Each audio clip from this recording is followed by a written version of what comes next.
안녕하십니까. 저는 마포구에 살고 있는 주부 정혜경이라고 합니다. 저는 솔직히 정치 같은 건 잘 모르는 평범한 주부였습니다. 하루 종일 남편과 아이들 살림 걱정이 다였죠. 그랬던 제가 오늘 이런 자리에 서게 되리라고는 꿈에도 몰랐습니다. 하지만 28살 나이에 저 세상으로 간 제 아들 치범이를 위해, 그리고 저처럼 자식 가진 부모님들을 위해 이 자리에 서기로 마음먹었습니다. 다시 생각하기 고통스럽지만 제 아들 치범이 얘기를 해볼까 합니다. 치범이는 대학교를 졸업하고 성우가 되고 싶어서 학원 가까운 곳에 원룸을 얻어 취업 준비를 하고 있었습니다. 그런데 작년 9월 9일 새벽 4시쯤이었습니다. 원룸 건물에서 큰 불이 났습니다. 21개의 원룸이 있는 5층짜리 건물이었습니다. 청년 하나가 건물에서 뛰쳐나와 119에 신고를 합니다. 그리고는 건물 안으로 뛰어들어갑니다. 청년은 층층이 다니면서 초인종을 누르고 현관문을 두드렸습니다. 불이 났어요. 어서 나오세요. 새벽이라 한창 고나게 잠들어 있던 주민들은 그 소리에 깨서 밖으로 대피했습니다. 청년은 건물 밖으로 나와 몇 명이 나왔는지 확인하고 다시 건물 안으로 들어갑니다. 불길은 점점 거세져 있었습니다. 목이 따갑고 숨이 막혀옵니다. 청년은 아랑곳하지 않고 달궈진 현관문을 손으로 두드립니다. 캉캉캉. 문이 뜨거워서 손바닥이 쩍쩍 달라붙습니다. 불이야, 불이야. 초인종도 누릅니다. 일어나세요. 빨리 나오세요. 그 사이 소방차가 도착했습니다. 다행히 원룸에 있던 주민들은 모두 무사히 밖으로 나와 있었습니다. 주민 중 누군가가 외칩니다. 안에 사람이 있는 것 같아요. 방독면을 한 소방대원들이 급히 건물 안으로 들어갑니다. 5층 옥상 입구에 청년 한 명이 쓰러져 있습니다. 연기에 까맣게 그을려 질식한 채로 쓰러져 있는 청년. 초인종을 누르며 주민들을 대피시킨 그 청년이었습니다. 청년은 병원 응급실로 실려갔습니다. 옷을 벗기자 목부터 가슴까지 까맣게 타들어가 있었습니다. 안타깝게도 청년은 의식을 회복하지 못했고 열흘하고 하루가 지난 뒤 끝내 숨을 거두었습니다. 이웃을 모두 살리고 자신은 세상을 떠난 청년의 이름은 안치범, 제 아들입니다. 치범이가 사경을 헤매는 동안 저는 많은 생각을 했습니다. 왜 하필 내 아들이었을까? 왜 목숨을 버리면서까지 그렇게 했을까? 내가 가버리면 엄마는 어떻게 살라고 그랬을까? 혼자서 숨죽여 울기도 많이 했습니다. 그때 조금 더 따끔하게 얘기할 걸 후회도 됐습니다. 그 일이 있기 얼마 전이었어요.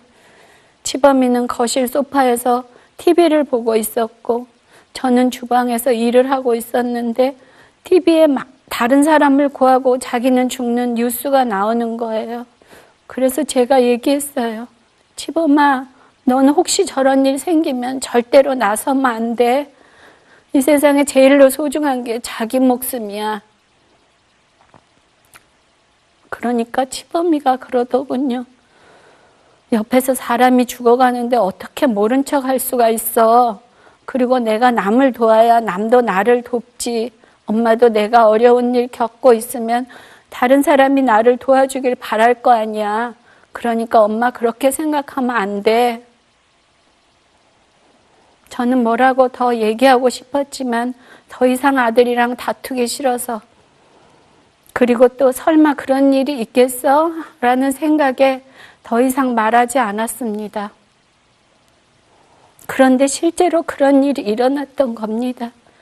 그때 내가 절대로 그러면 안 된다고 얘기했어야 했는데 정말 많은 후회가 밀려왔습니다. 하지만 그랬더라도 치범이는 아마 자기가 할 수 있는 최선을 다해서 다른 사람을 도왔을 겁니다. 그러다 목숨을 잃을 거라고 생각지 못하면서 말입니다. 치범이가 의식을 잃고 누워있는 동안 친구와 선배, 후배들이 정말 많이 치범이를 찾아왔습니다. 알바 시간을 서로 맞춰가며 치범이 곁을 계속 지켜주었어요. 치범이가 자기 고민 상담을 해주었던 이야기, 학원에서 조별 과제를 하면서 힘들고 어려운 일을 나서서 했던 이야기 등을 저한테 해주었습니다. 그 이야기를 들으면서 아, 우리 아들이 그랬었구나. 우리 치범이가 잘 살고 있었구나. 그래서 지금 외롭지 않겠구나. 그런 생각을 하니 조금이나마 마음의 위로가 됐습니다. 아들 치범이를 떠나보내는 날 마지막으로 아들의 손과 얼굴을 어루만져 보았습니다. 그리고 치범이의 귓가에 대고 말해 주었습니다. 잘했다 아가야. 잘했어. 잘했어. 사람이 사람을 믿고 사는 세상, 서로 돕는 의로운 일하는 게 당연한 상식이 돼서 모두가 맘 편히 살아갈 수 있는 세상, 그런 세상을 바랬고 용기 있게 행동으로 옮긴 제 아들 치범이가 저는 자랑스럽습니다. 저는 아버님이 군인이셔서 보수적인 집안에서 자랐고 자연스럽게 정치적인 성향도 보수 쪽에 가까웠습니다. 선거 때가 되면 은근히 주변에 보수 쪽 후보가 되어야 한다고 말하곤 했어요. 그런데 성인이 된 아들 치범이는 저와 정치 성향이 달랐어요. 이제는 바뀌어야 한다는 아들과 종종 부딪혔지만 그럴 때마다 말을 돌리곤 했습니다. 그러다가 아들이 그렇게 가고 보니 아들이 살고 싶었던 세상에 대한 꿈을 엄마가 대신 이루어줘야 하는 것이 아닐까 하는 생각이 들기 시작했습니다. 그런데 그런 생각은 남편도 마찬가지였던 것 같아요. 치범이 아빠가 어느 날 이런 글을 쓴 걸 봤어요. 치범아, 아빠는 요새 후회도 많이 하고 반성도 많이 하고 있다.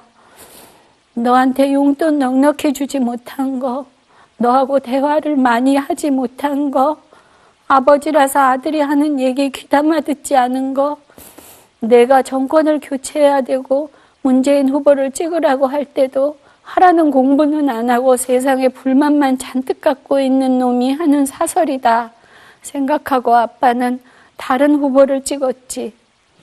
그 결과 우리나라가 지금 이 지경이 될 거라고는 생각도 못했다. 전에 가족 모두 노래방 갔을 때 내가 싸이의 아버지라는 노래를 불렀던 게 생각이 난다. 그 노래 중에 아버지 왜 그렇게 사셨나요? 라는 가사가 있지.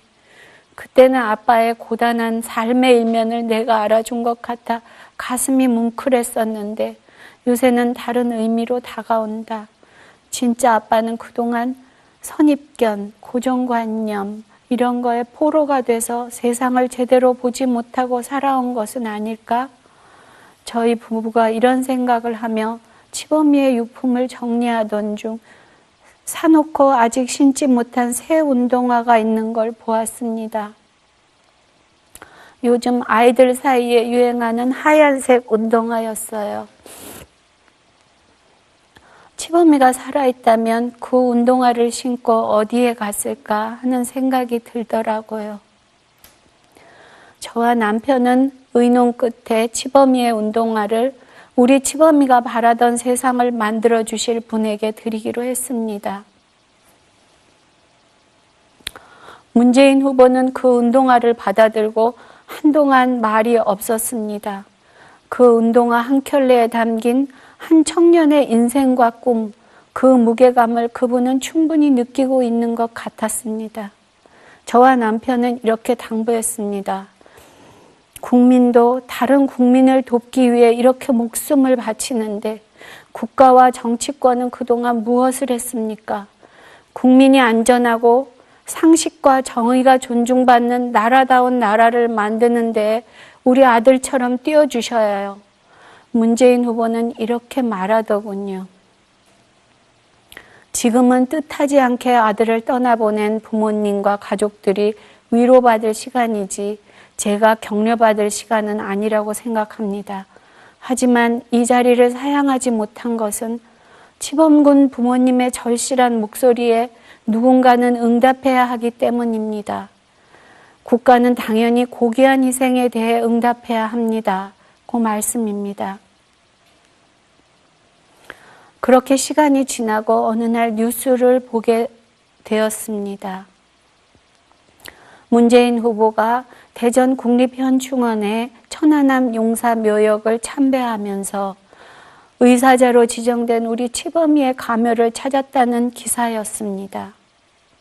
문재인 후보가 치범이의 나무 비석을 붙들고 애도하는 사진도 있었습니다. 그 고마움을 말해야 할까요? 뭐라 말해야 할까요? 바쁜 분이라 그냥 지나칠 수도 있었을 텐데 우리 치범이를 기억하고 찾아주셨구나. 이분은 자신이 한 말에 책임을 지는 분이구나. 자식 잃은 부모의 마음을 헤아리는 분이구나.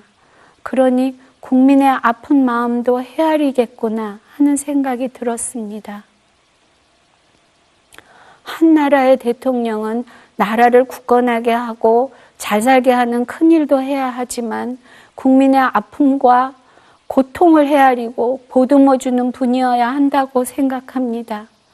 저는 우리 치범이가 저 세상으로 가고 나서야 이렇게 국민의 마음을 어루만져주는 지도자가 얼마나 절실한지 깨닫게 되었습니다. 이런 분이 대통령이 된다면 국민 한 사람 한 사람을 소중하게 여기는 든든한 대통령, 국민이 존중받는 나라다운 나라를 만들어 주실 것 같습니다. 정치는 똑똑한 사람이 아니라 타인의 아픔에 공감할 수 있는 사람이 해야 된다는 말을 들었습니다.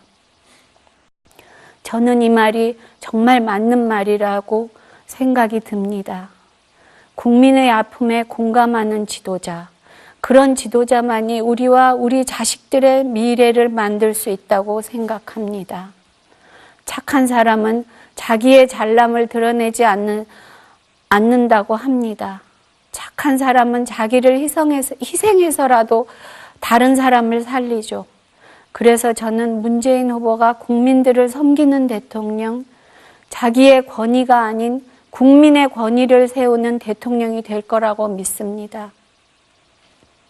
끝으로 하늘에 있는 제 아들 치범이에게 편지를 띄웁니다. 사랑하는 나의 아들 치범아, 시간이 어떻게 가는 줄도 모르는 사이 겨울이 가고 벌써 봄이 왔어. 시간은 참 잘도 가는구나. 하지만 엄마는 지금도 너를 볼 수도 내 목소리를 들을 수도 없다는 것이 믿을 수 없어. 내가 그렇게 많은 사람을 살리고 떠났다고 사람들이 상을 주어도 엄마에게 너무 큰 아픔이야. 내가 엄마에게 무슨 짓을 하고 간 거니? 너는 엄마가 해주는 건 뭐든지 맛있게 먹는 착한 아들이었지.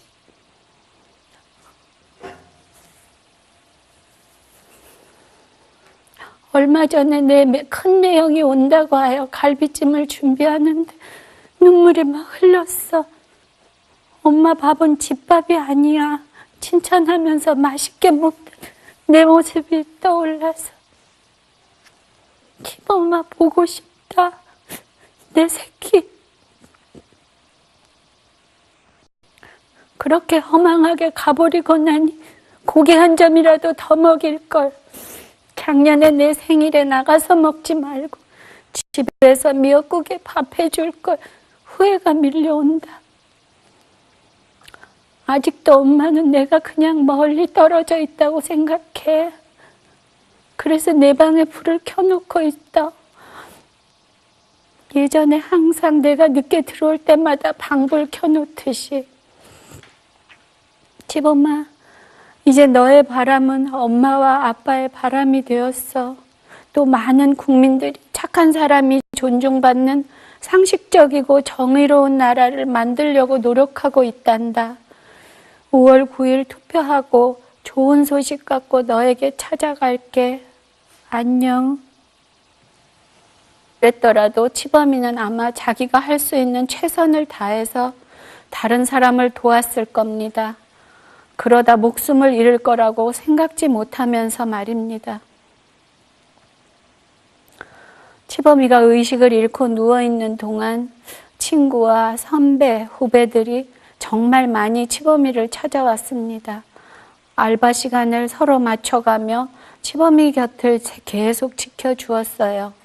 치범이가 자기 고민 상담을 해주었던 이야기, 학원에서 조별 과제를 하면서 힘들고 어려운 일을 나서서 했던 이야기 등을 저한테 해주었습니다.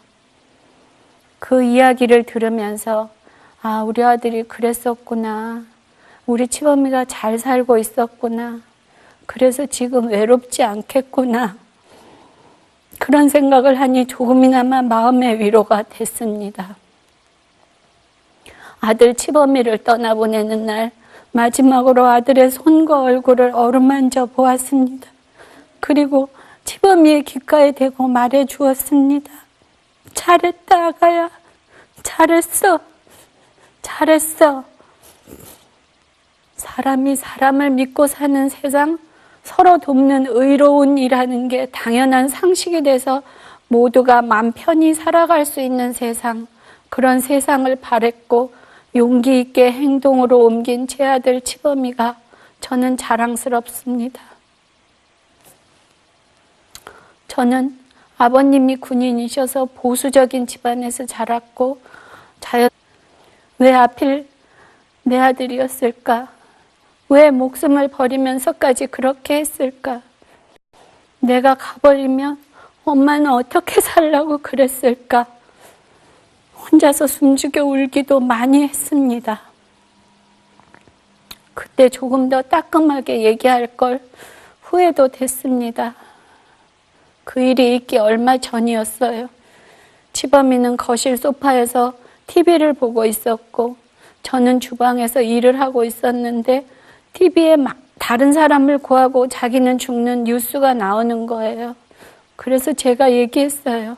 치범아, 너는 혹시 저런 일 생기면 절대로 나서면 안 돼. 이 세상에 제일로 소중한 게 자기 목숨이야. 그러니까 치범이가 그러더군요. 옆에서 사람이 죽어가는데 어떻게 모른 척 할 수가 있어. 그리고 내가 남을 도와야 남도 나를 돕지. 엄마도 내가 어려운 일 겪고 있으면 다른 사람이 나를 도와주길 바랄 거 아니야. 그러니까 엄마 그렇게 생각하면 안 돼.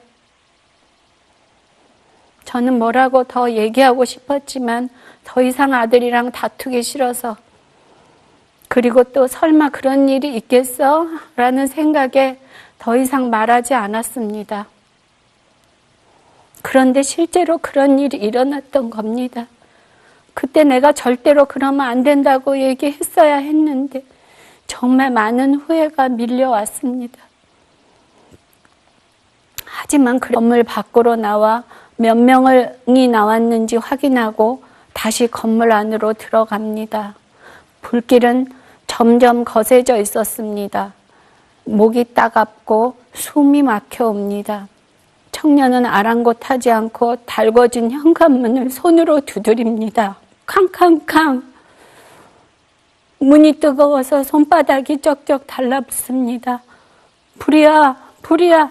초인종도 누릅니다. 일어나세요. 빨리 나오세요. 그 사이 소방차가 도착했습니다. 다행히 원룸에 있던 주민들은 모두 무사히 밖으로 나와 있었습니다. 주민 중 누군가가 외칩니다. 안에 사람이 있는 것 같아요. 방독면을 한 소방대원들이 급히 건물 안으로 들어갑니다. 5층 옥상 입구에 청년 한 명이 쓰러져 있습니다. 연기에 까맣게 그을려 질식한 채로 쓰러져 있는 청년. 초인종을 누르며 주민들을 대피시킨 그 청년이었습니다. 청년은 병원 응급실로 실려갔습니다. 옷을 벗기자 목부터 가슴까지 까맣게 타들어가 있었습니다. 안타깝게도 청년은 의식을 회복하지 못했고 열을 하고 하루가 지난 뒤 끝내 숨을 거두었습니다. 이웃을 모두 살리고 자신은 세상을 떠난 청년의 이름은 안치범, 제 아들입니다. 치범이가 사경을 헤매는 동안 저는 많은 생각을 했습니다. 안녕하십니까. 저는 마포구에 살고 있는 주부 정혜경이라고 합니다. 저는 솔직히 정치 같은 건 잘 모르는 평범한 주부였습니다. 하루 종일 남편과 아이들 살림 걱정이 다였죠. 그랬던 제가 오늘 이런 자리에 서게 되리라고는 꿈에도 몰랐습니다. 하지만 28살 나이에 저 세상으로 간 제 아들 치범이를 위해, 그리고 저처럼 자식 가진 부모님들을 위해 이 자리에 서기로 마음먹었습니다. 다시 생각하기 고통스럽지만 제 아들 치범이 얘기를 해볼까 합니다. 치범이는 대학교를 졸업하고 성우가 되고 싶어서 학원 가까운 곳에 원룸을 얻어 취업 준비를 하고 있었습니다. 그런데 작년 9월 9일 새벽 4시쯤이었습니다. 원룸 건물에서 큰 불이 났습니다. 21개의 원룸이 있는 5층짜리 건물이었습니다. 청년 하나가 건물에서 뛰쳐나와 119에 신고를 합니다. 그리고는 건물 안으로 뛰어들어갑니다. 청년은 층층이 다니면서 초인종을 누르고 현관문을 두드렸습니다. 불이 났어요. 어서 나오세요. 새벽이라 한창 고나게 잠들어 있던 주민들은 그 소리에 깨서 밖으로 대피했습니다. 청년은 건스럽게 정치적인 성향도 보수 쪽에 가까웠습니다. 선거 때가 되면 은근히 주변에 보수 쪽 후보가 되어야 한다고 말하곤 했어요. 그런데 성인이 된 아들 치범이는 저와 정치 성향이 달랐어요. 이제는 바뀌어야 한다는 아들과 종종 부딪혔지만 그럴 때마다 말을 돌리곤 했습니다. 그러다가 아들이 그렇게 가고 보니 아들이 살고 싶었던 세상에 대한 꿈을 엄마가 대신 이루어줘야 하는 것이 아닐까 하는 생각이 들기 시작했습니다. 그런데 그런 생각은 남편도 마찬가지였던 것 같아요. 치범이 아빠가 어느 날 이런 글을 쓴 걸 봤어요. 치범아, 아빠는 요새 후회도 많이 하고 반성도 많이 하고 있다. 너한테 용돈 넉넉히 주지 못한 거, 너하고 대화를 많이 하지 못한 거, 아버지라서 아들이 하는 얘기 귀담아 듣지 않은 거, 내가 정권을 교체해야 되고 문재인 후보를 찍으라고 할 때도 하라는 공부는 안 하고 세상에 불만만 잔뜩 갖고 있는 놈이 하는 사설이다 생각하고 아빠는 다른 후보를 찍었지. 그 결과 우리나라가 지금 이 지경이 될 거라고는 생각도 못했다. 전에 가족 모두 노래방 갔을 때 내가 싸이의 아버지라는 노래를 불렀던 게 생각이 난다. 그 노래 중에 아버지 왜 그렇게 사셨나요? 라는 가사가 있지. 그때는 아빠의 고단한 삶의 일면을 내가